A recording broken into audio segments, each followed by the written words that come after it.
So far we've seen the power of just using a simple multi-layer perceptron to solve a wide variety of problems, but you can take things up a notch. You can arrange more complicated neural networks together and do more complicated problems with them. So let's start by talking about convolutional neural networks, or CNNs for short. Usually you hear about CNNs in the context of image analysis, and their whole point is to find things in your data that might not be exactly where you expect it to be. So technically we call this feature location invariant. That means that if you're looking for some pattern or some feature in your data, but you don't know where exactly it might be in your data, a CNN can scan your data and find those patterns for you wherever they might be. So for example, in this picture here, that stop sign could be anywhere in the image, and a CNN is able to find that stop sign no matter where it might be. Now, it's not just limited to image analysis. It can also be used for any sort of problem where you don't know where the features you are might be located within your data. And machine translation or natural language processing tasks come to mind for that. You don't necessarily know where the noun or the verb or a phrase that you care about might be in some paragraph or sentence that you're analyzing, but a CNN can find it and pick it out for you. Sentiment analysis is another application of CNNs. You might not know exactly where a phrase might be that indicates some happy sentiment or some frustrated sentiment or whatever you might be looking for, but a CNN can scan your data and pluck it out. And you'll see that the idea behind it isn't really as complicated as it sounds. This is another example of using fancy words to make things sound more complicated than they really are. So how do they work? Well, CNNs, convolutional neural networks, are inspired by the biology of your visual cortex. It takes cues from how your brain actually processes images from your retina, and it's pretty cool. And it's also another example of interesting emergent behavior. So the way your eyes work is that individual groups of neurons service a specific part of your field of vision. So we call these local receptive fields. They are just groups of neurons that respond only to a part of what your eyes see. It subsamples the image coming in from your retinas and just has specialized groups of neurons for processing specific parts of the field of view that you see with your eyes. Now these little areas overlap each other to cover your entire visual field, and this is called convolution. Convolution is just a fancy word of saying I'm going to break up this data into little chunks and process those chunks individually. And then they'll assemble a bigger picture of what you're seeing higher up in the chain. So the way it works within your brain is that you have many layers. It is a deep neural network that identifies various complexities of features, if you will. So the first layer that you go into from your convolutional neural network inside your head might just identify horizontal lines or lines at different angles or, specific kinds of edges. We call these filters. And that might feed into a layer above them that would then assemble those lines that it identified at the lower level into shapes. And maybe there's a layer above that that would be able to recognize objects based on the patterns of shapes that you see. And then if you're dealing with color images, we have to multiply everything by 3 because you actually have specialized cells within your retina for detecting red, green, and blue light. And we need to assemble those together as well. Those each get processed individually too. So that's all a CNN is. It is just taking a source image or source data of any sort really, breaking it up into little chunks called convolutions, and then we assemble those and look for patterns at increasingly higher complexities at higher levels in your neural network. So how does your brain know that you're looking at a stop sign there? Let's talk about this in more colloquial language, if you will.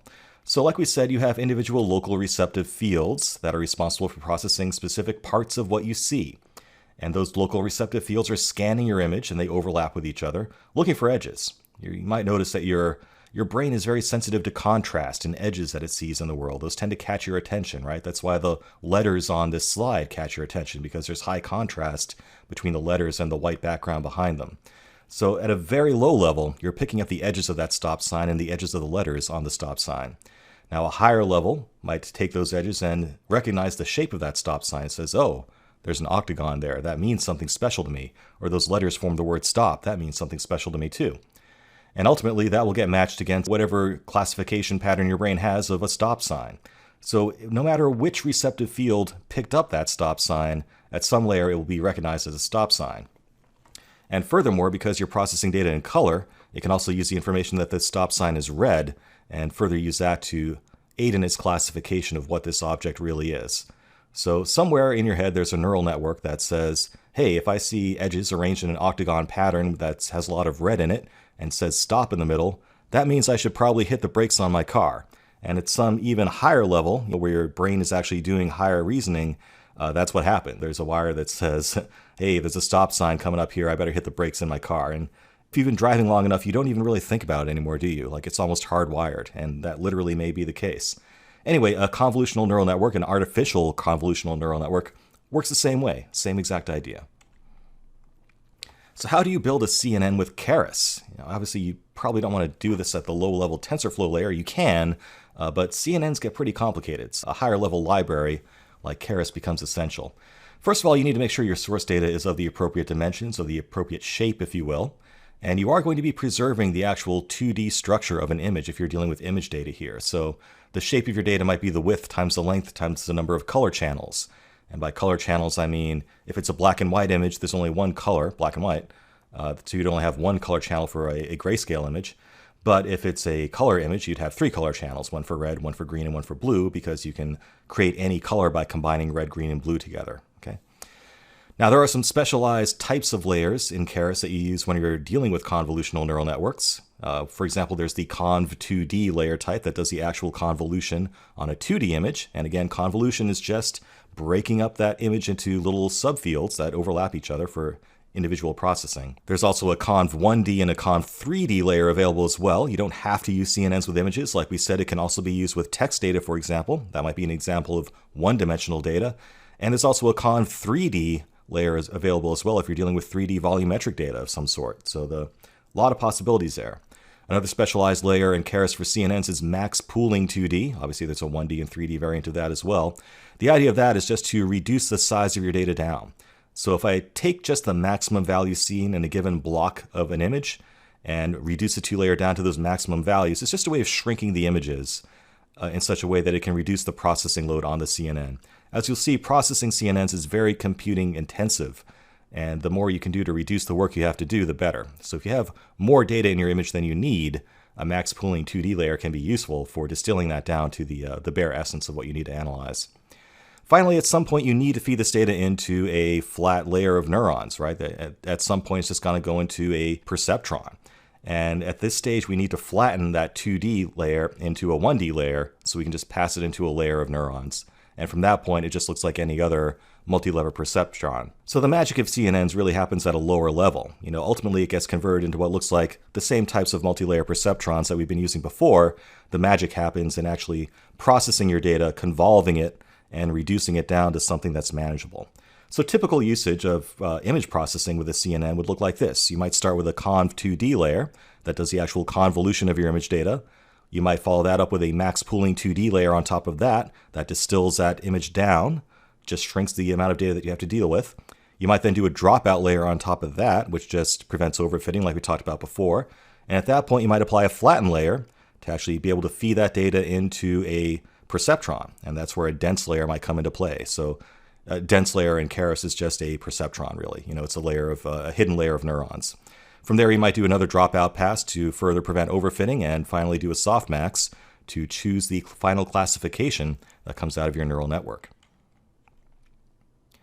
Now, like I said, CNNs are compute intensive. They are very heavy on your CPU, your GPU, and your memory requirements. Shuffling all that data around and convolving it adds up really, really fast. And beyond that, there's a lot of what we call hyperparameters, a lot of different knobs and dials that you can adjust on CNNs.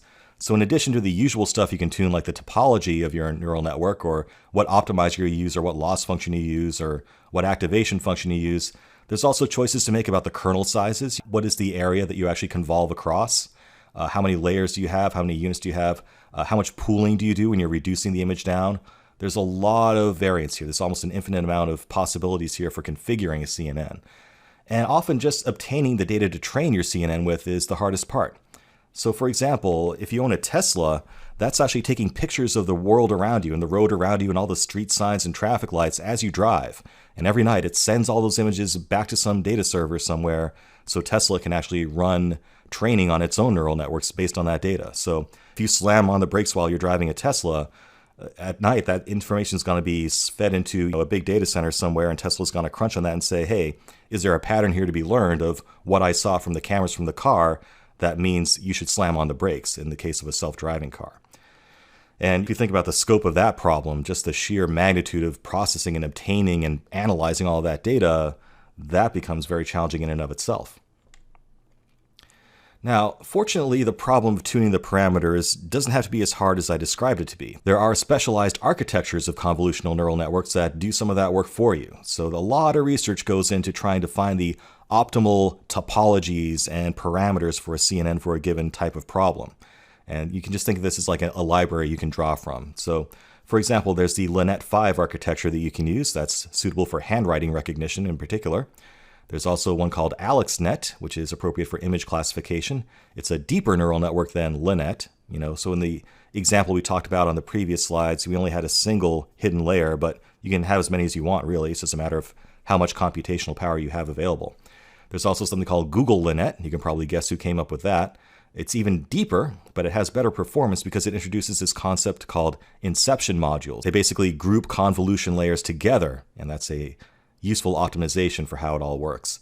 Finally, the most sophisticated one today is called ResNet. That stands for residual network. It's an even deeper neural network, but it maintains performance by what's called skip connections. So it has special connections between the layers of the perceptron to further accelerate things. So it sort of like builds upon the fundamental architecture of a neural network to optimize its performance. And as you'll see, CNNs can be very demanding on performance. So with that, let's give it a shot. Let's actually use a CNN and see if we can do a better job at image classification than we've done before using one.